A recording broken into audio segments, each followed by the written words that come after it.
What does that even mean, Bowers Game Corner? Ahoy there, YouTube! I'm back again today for another game review. Today I'm very excited to check out CVlizations from Passport Game Studios. This is for 2 to 5 players, ages 10 plus. It'll take about 45 minutes to play.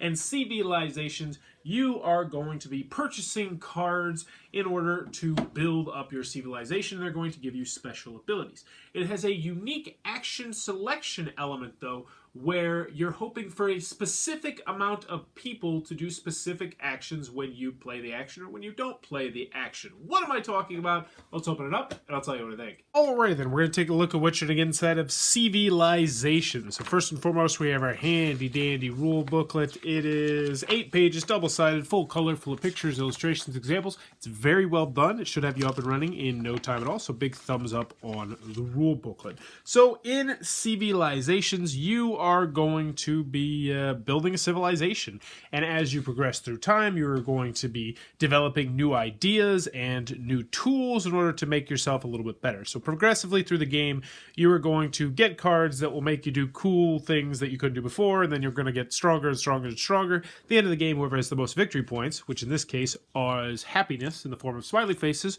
will be the winner of the game. So let's show you what you're going to get, and we'll show you how you play. So first and foremost, you're going to have this board right here. Up here, you are going to have age 1 and age 2 cards. They'll look like this. On the upper left-hand corner, they will have a particular symbol on it, which will tell you what kind of concept it is. Over here is the cost, and down here is the special ability that it will give to you. Most of them will. So when you do hunting, gain 1 extra Pac-Man, which is actually food in this game, and also it's worth 1 smiley face at the end of the game. Monotheism, just worth 2 points, also pretty cheap. Hedoism, when you buy an idea, you can change a Pac-Man into a smiley face. So essentially, if you have extra Pac-Man when you buy ideas, then you can get yourself victory points, which obviously is a good thing. Law, at most, 1 thing can be stolen from you per turn. This is really, really powerful, especially when you're playing at the higher player counts. But anywho, you're going to have a huge variety of these cards, and they are all different. When you first set up the game, you were going to set out 4 of those cards down here at the bottom. This will be the buy row. Also, at the beginning of the game, each person is going to get 1 stone, 1 Pac-Man, and 1 wood, which these are the materials right here. And boom, you are ready to play. So how it's going to work is you're going to figure out who the starting player is. They will get this cool little Vikings helmet to symbolize that they are the first player. And then you are going to pick 2 of the cards out of your hand to play. So let's go over the cards and what they do. Slacking is just going to get you victory points. Now, the interesting aspect of this game is, for most of the cards, you want 2 people to play the card. So you want to play Slacking, but then you also want someone else to play Slacking, because if you're the only person who plays Slacking, you're going to gain 1 smiley face. 2 people play Slacking, you're going to gain 2 smiley faces, but if 3 or more, you get nothing. Thieving. 1 person's going to let you steal 1 thing from someone else, steal 2, each from a different victim of 2, and 3, nothing. Trading, on the other hand, is different because you want to be the only person trading, because then you can kind of corner the market. So if you're the only person trading, you're going to change 1 resource into 3 of one other type, but as you go down to 3, it's going to get worse. Doubling. This is one of the cooler cards because it's going to allow you to do an action that you pick this turn twice. But here's the catch. If more than 3 people play doubling on a turn, then nothing happens. So you got logging, which will get you wood, hunting, which will get you food, cunning, which will just gain you any resources you want, and that's the symbology right there, and quarrying, which will gain you stone. So these are going to be the 8 cards you're going to have in your hand. Also, they give you 2 player aid cards, which will have all the symbology that you'll need to know for all the different cards. And most of the symbology is pretty self-explanatory. Not to mention, it walks you through the order phase, the action phase, development phase, cleanup phase, all that sort of stuff. So, first player, what they're going to do is they're going to put 1 card face down in front of them and 1 card face up in front of them. So let's take a look at the board. You know, maybe I really want that quarrying. So I'm going to go ahead and I need to quarry so I can get more stone. So I would put this one, and I'll put that one face down. And then, you know what? Maybe I'll also slack. So I'll slack. So now everyone sees that I am slacking. So next person over here, let's just pretend they do the hunting and they do the logging. We got this guy over here. He's going to double. So he's going to reveal that he's doubling. We'll make this a 4-player game. And we'll do 1 more and we'll say that this guy is slacking and trading. So what's going to happen now that we're past the order phase, is we're going to go to the action phase. I'm just going to call them out and say, 1, is anybody thieving? So if you had thieving, you would flip it over and you would reveal that you are thieving.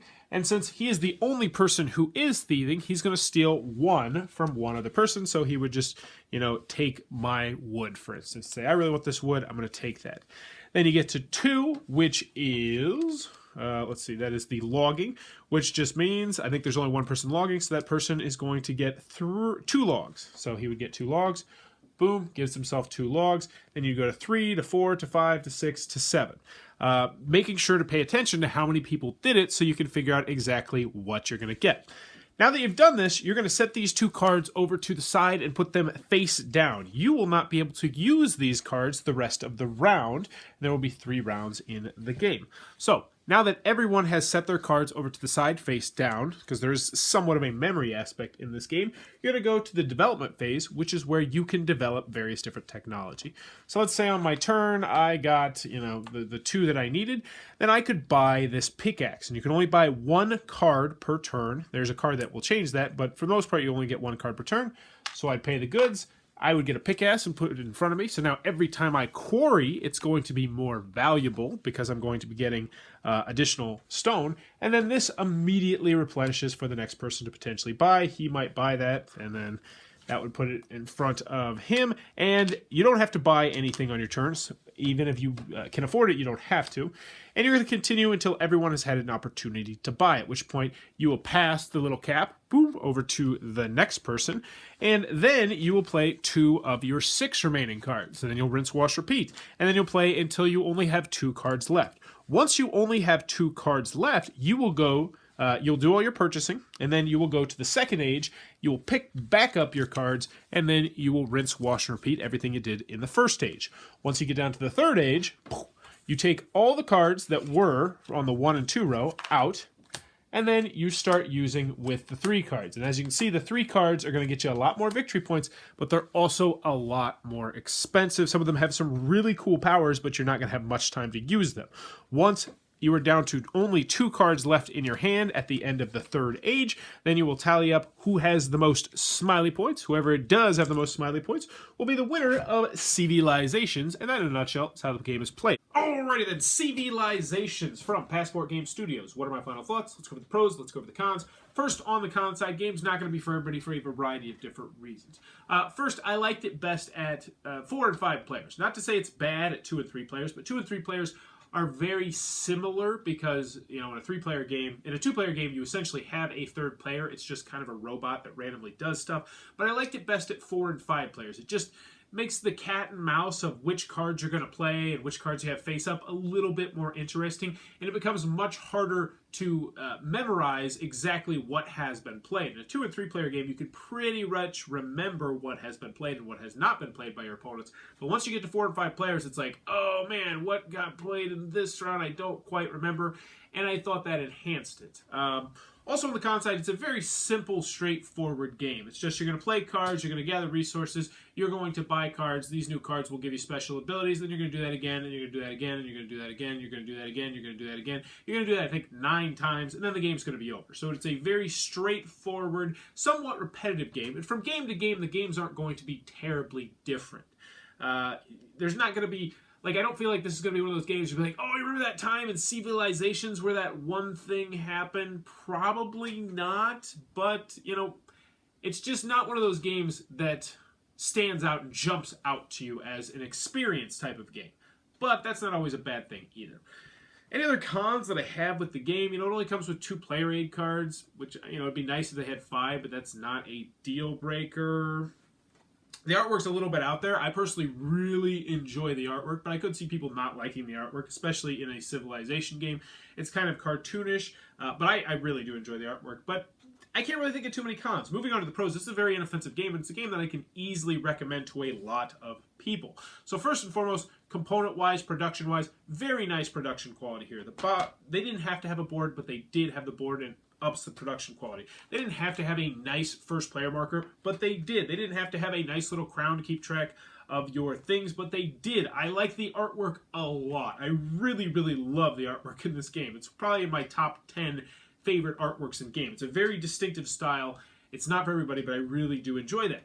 I love how easy this game is to learn. I love how easy this game is to teach. The rule booklet is pretty well done. It plays decently at all the different player counts, even though I said that I like 4 and 5 best, but it's not bad at 2 or 3. I love the fact that each card is unique and each card is different. So each game you're going to have a slightly different engine that you're building, because maybe this time you might be better at, being the person that pushes it so that other people get nothing. Or this time, maybe you are the law, so nobody can really steal from you that much, so maybe you'll just start hoarding up cubes. There's different paths to victory, slightly different paths to victory, and I did enjoy that. I feel like this is going to be a solid game night game, as long as you don't mind games on the lighter side. I feel like this would be a decent gateway game.